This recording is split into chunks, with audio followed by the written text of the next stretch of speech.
Star Trek Deep Space Nine did its own Lower Decks episode 27 years ago. When Star Trek Lower Decks premiered in 2020, fans were delighted to finally get a comedic and heartfelt series that explored life among the junior officers and support crew in Starfleet. The animated show gave a voice to the people who usually stayed in the background while captains, first officers, and chief engineers took the spotlight. But what many fans may not realize is that nearly 3 decades earlier, Star Trek Deep Space Nine had already done its own Lower Deck style story, one that was darker, more tragic, and deeply in keeping with DS9's mature storytelling. That episode was Valiant from Season 6, which first aired in May 1998.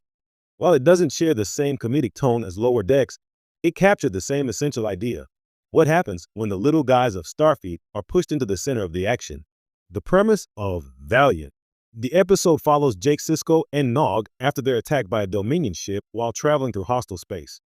They're rescued by the USS Valiant, a Defiant-class starship crewed entirely by Red Squad, a group of elite Starfleet Academy cadets.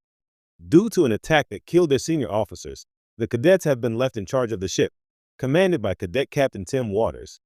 What begins as an exciting adventure for Nog, who idolizes Starfleet, quickly turns into a sobering look at what happens when ambition and youthful arrogance collide with the harsh realities of war. Unlike the optimistic fun of Lower Decks, this story strips away the glamour of service and asks, what if junior officers were left to run things without the guidance of experience? A dark reflection of Starfleet dreams. On Lower Decks, characters like Mariner, Boimler, Tendi, and Rutherford struggle with their place in Starfleet, but their stories are ultimately about growth, camaraderie, and the joy of exploration. Valiant tackles the same themes, but from a more tragic angle. The cadets aboard the Valiant are talented, brilliant, and highly trained, but they are also children playing at war. Captain Waters embodies the danger of unchecked authority, a teenager commanding a warship, convinced of his invincibility. The rest of Red Squad idolizes him, too proud and too indoctrinated to question his increasingly reckless decisions. Nog, swept up in their pride, temporarily buys into the fantasy of being part of Starfleet's best of the best. Jake, however, remains skeptical, recognizing that these cadets are dangerously out of their depth.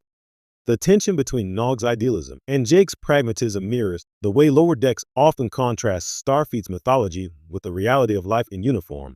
Only here, the consequences are far deadlier. The mission that doomed them. The cadets' fatal mission was to destroy a Dominion battleship, a goal far beyond their means. Waters, blinded by ambition and eager to prove his crew's worth, insists they can succeed. The rest of Red Squad, trained to follow orders and eager to validate their captain, supports him without question. This groupthink ultimately leads to disaster. The Valiant attacks the Dominion ship and is destroyed, killing nearly all of Red Squad.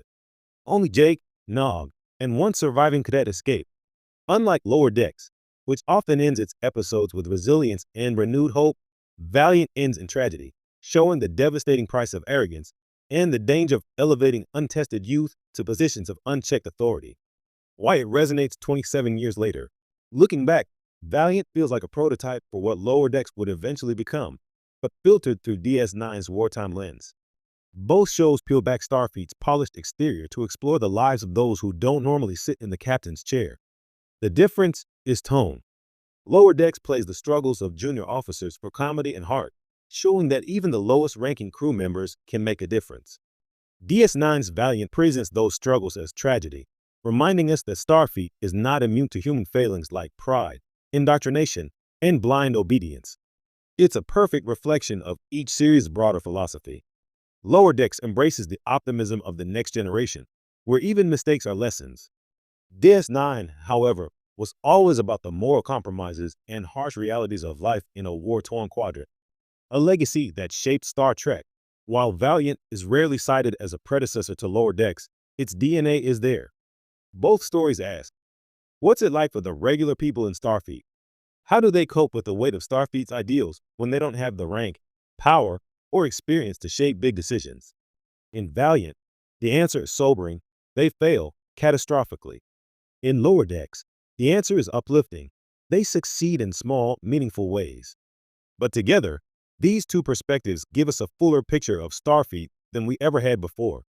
More than 27 years later, Valiant remains a haunting reminder that Starfleet's ideals are fragile when stripped of wisdom and humility. It may not be as funny or lighthearted as Lower Decks, but at W,